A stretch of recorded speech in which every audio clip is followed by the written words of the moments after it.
Tulang lunak apa sih? Tulang lunak. Ya.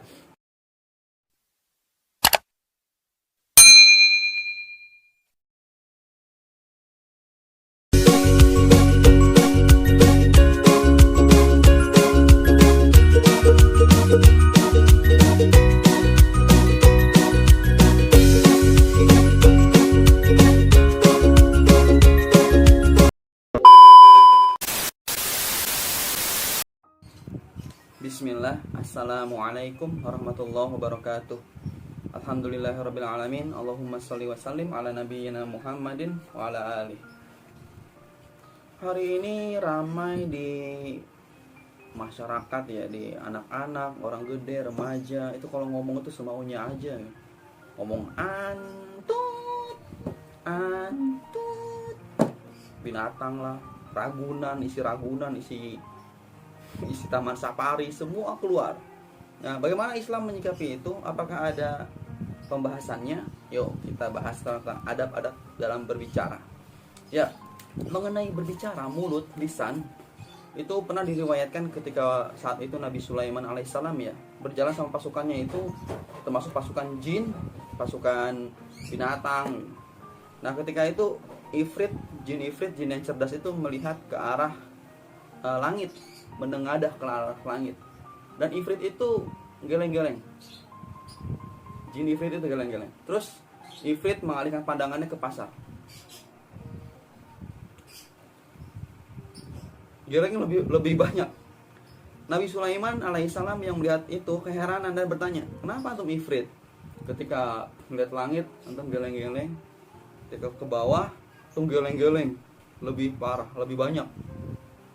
Apa kata ifrit? Kata ifrit, ya Nabi Allah, ana ke atas geleng-geleng kagum ngelihat malaikat begitu cepatnya mencatat apa-apa yang keluar dari mulut anak Adam, ucapan. Tapi ketika ana ngelihat ke bawah, ke pasar, ana melihat lebih parah lagi, lisannya anak Adam tuh lebih cepat ngeluarin dibanding catatannya malaikat. Jadi betapa manusia itu lebih cepat ucapannya, ya, lebih cepat ucapan dibanding catatan malaikat. Jadi harus berhati-hati nih dalam berbicara. Kenapa? Apakah ada masalah? Sebenarnya diatur gak sih dalam Islam? Nah, kita sebagai muslim itu terikat dengan hukum Allah. Jadi terikat sama hukum Allah, sama peraturan Allah, termasuk berbicara. Jadi gak bisa seenaknya aja ngomong antut, guguk, ragunan, taman safari. Nggak bisa seenaknya. Kenapa? Karena dalam Islam ada peraturannya, ada adab-adabnya. Jangankan dalam agama ya, ketika antum masuk ke rumah orang, itu antum ada aturannya. Pertama, buka alas kaki, nggak boleh pakai alas kaki kotor. Terus kalau mau makan, tunggu ditawarin dulu. Atau masuk mengucapkan salam. Bahkan sekolah harus pakai seragam, mulai belajarnya jam 7 atau setengah 8. Kalau mau ke WC, izin sama ustadz atau ustazahnya, gurunya. Jadi nggak ada yang bebas, semua ada aturannya. Kalau mau bebas gimana? Semua ada aturannya. Antum di rumah sebebas-bebasnya antum, ada aturannya. Pasti mau masuk kamar orang tua, ketuk dulu izin. Mau ngapa-ngapain izin. Jadi di Islam pun ada aturannya. Nah, apa aja aturan dalam berbicara? Yuk kita bahas. Pertama, berbicara itu yang baik, ya. Sebagaimana hadis dari Imam Bukhari rahimahullah, man kana yu'minu billahi wal yaumil akhir falyaqul khairan aw liyasmut. Siapa yang beriman sama Allah, sama hari akhir, hendaklah ia berkata yang baik atau diam. Ya. Pernah dikisahkan Nabi Isa alaihissalam pernah ditanya sama sahabatnya, Nabi Isa, apa yang berharga sih di dunia ini? Yang berharga itu adalah iman. Setelah iman apa? Kalau kita setelah iman, harta yang baik, yang barokah, yang digunakan untuk membantu manusia, ya, atau membantu di jalan Allah. Kalau kita nggak punya harta juga, harta nggak ada, tenaga untuk membantu orang. Kalau tenaga nggak bisa, apalagi berkata yang baik untuk manusia, ucapkan kata-kata yang baik yang bermanfaat buat manusia. Kalau kita nggak bisa mengucapkan kata-kata yang baik, kita nggak bisa apa? mati. Kenapa? Kalau orang udah nggak punya iman, nggak punya harta yang bisa digunakan untuk bantu manusia, tenaga juga nggak bisa dibantu buat manusia, terus ngomong yang baik juga nggak bisa, yang keluar cuma ucapan-ucapan jelek, ya mati aja. Lebih baik mati, ya. Kenapa mati? Yang Allah ngucap yang baik udah nggak bisa, bikin dosa aja kan, lebih baik mati, ya. Lebih baik mati. Nah kan waktu itu pernah ada seorang raja yang zolim, ya, raja yang zolim bertanya kepada ulama, "Hai Syekh, apa amalan yang baik buat anak?" Tidur. Kok tidur? Iya, ketika antum tidur, antum diem. Ketika antum diem, antum gak zolim sama orang, dan itu amal baik antum. Jadi bayangin kalau orang udah gak bisa ngucapin perkataan yang baik, baiknya diem atau tidur, mau mati. Nah, terus apa lagi? Adab berbicara tuh. Selain berbicara yang baik, berpikir. Berpikir ketika bicara nih, kira-kira kalau anak ngomong begini nanti akibatnya apa ya? Atau dampaknya apa ya? Ya, berpikir. Kenapa? Karena semua ucapan kita tuh dicatat nanti sama malaikat. Ya, di surat Qaf ayat ke-18 itu disebutkan, a'udzubillahi minasyaitonirrajim, ma yalfizu min qaulin illa ladaihi raqibun atid. Tidak ada satupun ucapan yang dikeluarkan melainkan di sisinya itu ada malaikat yang mencatat, raqibun atid, ya.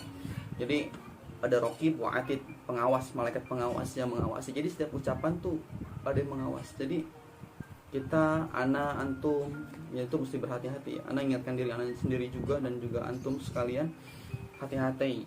Jadi kita harus berpikir dulu nih, kira-kira apa kalau ucapan itu ya, nanti dicatat, catatan itu nanti akan kita lihat catatan kita ya. Jadi hati-hati, berpikir dulu ya, berpikir. Nah, selanjutnya ada berbicara, itulah berbicara yang jelas. Nah, diriwayatkan dari Anas radhiyallahu an, itu diriwayatkan dari Anas bahwa Rasulullah SAW itu kalau bicara itu diulang 3 kali. Jadi Rasulullah SAW kalau bicara itu jelas, bahkan diulang 3 kali sampai si pendengar itu memahami apa yang beliau sampaikan. Jadi berbicara dengan jelas. Selanjutnya itu melunakkan suara, ya. Suaranya itu dilunakkan, jangan tinggi nadanya tuh. Ya, kalau berbicara ya, kita ngomong berbicara. Jadi lunak aja. Jadi jangan keras-keras. Jadi lunakkan suaranya ya, lunakan. Ya, kalau makan juga kan enakan tuh daging lunak. Tulang lunak. Ya, terus hindari berdusta, jangan bohong, nggak boleh bohong. Kalau bohong sekali nanti dicatat sebagai pembohong terus-terusan. Pernah diceritakan ya, di Ibn Upin juga tuh diceritakan. Pengembala gitu, ada 3 penggembala, yang satu tuh sendiri, dia teriak, tolong ada serigala, tolong.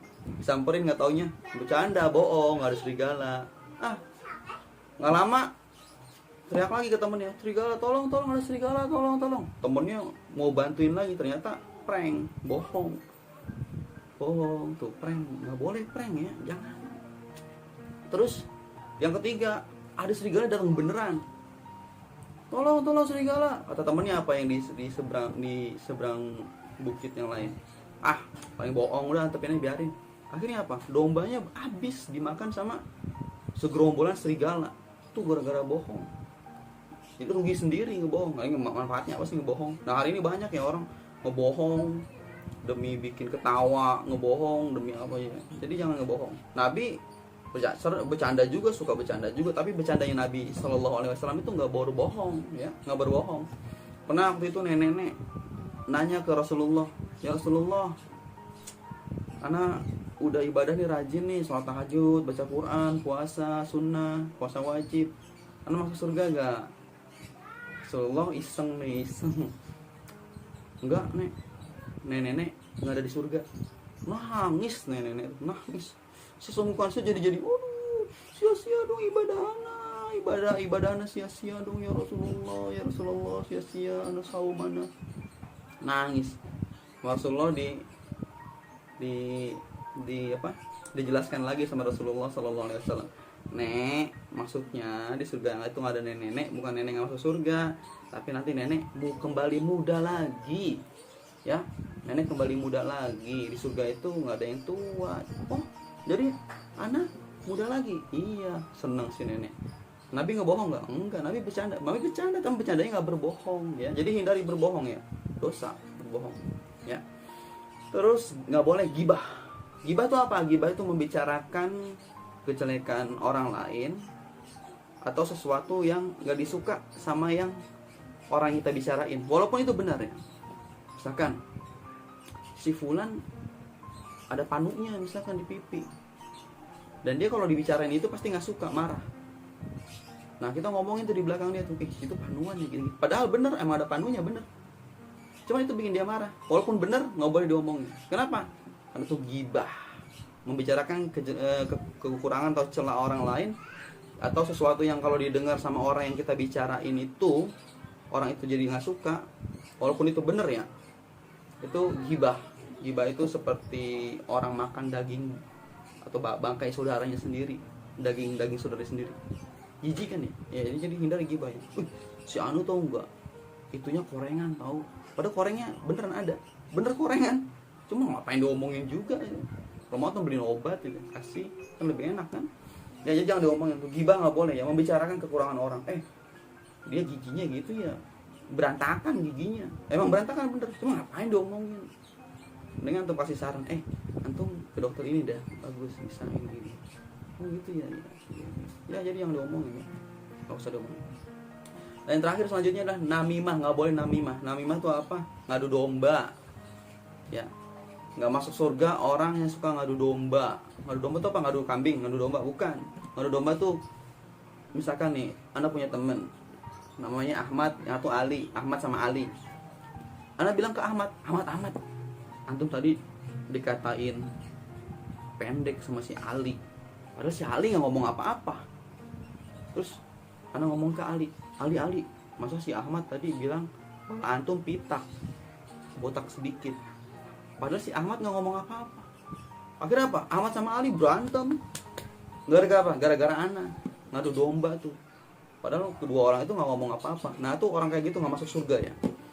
Dulu pernah diriwayatkan Nabi Musa itu Bani Israel itu kekeringan. Nabi Musa akhirnya menengadahkan tangan, berdoa sama Allah, ngumpulin Bani Israel semua. Yuk kita doa sama Allah supaya hujan turun. Kita doa, ternyata hujan nggak turun-turun. Bahkan Nabi, doa Nabi nggak dikabul sama Allah. Nabi Musa bingung, aduh kenapa nih? Anak doa apa yang nggak dikabul? Akhirnya datang malaikat Jibril ngasih kabar bahwa di tengah-tengah antum itu, di tengah Bani Israel itu ada satu orang yang suka ngadu domba. Jadi kalau ada orang yang ngadu domba itu, doa itu nggak akan dikabul. Tuh bayangin tuh ya, dampak orang suka ngadu domba, sampai doa aja nggak dikabul, doa Nabi. Bayangin bahayanya namimah, ngadu domba. Jadi hindari itu ya. Ya, jadi hindari semua itu yang tadi adab-adab dalam berbicara. Jadi hari ini orang dengan mudahnya ngomong binatang, guguk, kalau mabar tuh main apa? Main game. Oh jangan ke situ, anting, jangan ke situ, kambing, apalah segala macem. Ya hindari itu. Udah cukupin, jangan bikin dosa lagi dengan lisan. Ya, mayal fizu biqaulin illa ladaihi raqibun atid. Jadi ucapan itu akan ada yang mencatat, raqibun atid, dicatat. Jadi hati-hati ya. Jadi adab berbicara, jangan ikut-ikutan. Kalau bisa, kalau ada yang ngomong gitu, antum nasihatin, jangan diem aja. Hari ini masyarakat juga diem kebanyakan tuh. Kalau orang ngomong an diem, jangan diem ya. Kalau diem berarti ntar kata dicatat sebagai orang yang ridho sama kemungkaran, sama kemaksiatan ya. Jadi hari ini sebenarnya itu gara-garanya apa sih? Karena menduga itu ada yang menyontohin. Karena banyak influencer, YouTuber itu masih contoh, akhirnya dianggap baik sama anak-anak kecil. Akhirnya anak kecil itu ikut-ikutan, mereka nggak paham. Ngomong guguk lah, apalah, mereka ikut-ikutan aja, tren, gaya. Padahal itu salah, mereka nggak paham. Nah kan itu dosa banget yuk kalau sampai nyontohin yang nggak bener, diikutin sama yang lain. Kasihan tuh YouTuber itu tuh sama influencer itu. Ya Allah. Ya mudah-mudahan ini bisa menjadi wasilah untuk memperbaiki keadaan kita ya umat Islam. Mudah-mudahan dari menjaga perkataan, menjaga lisan, insyaallah nanti Allah memperbaiki semuanya dari yang kecil-kecil. Mudah-mudahan bermanfaat. Sekian dari ana, subhanakallahumma wa bihamdik, asyhadu alla ilaha illa anta, astaghfiruka wa atubu ilaik. Assalamualaikum warahmatullahi wabarakatuh.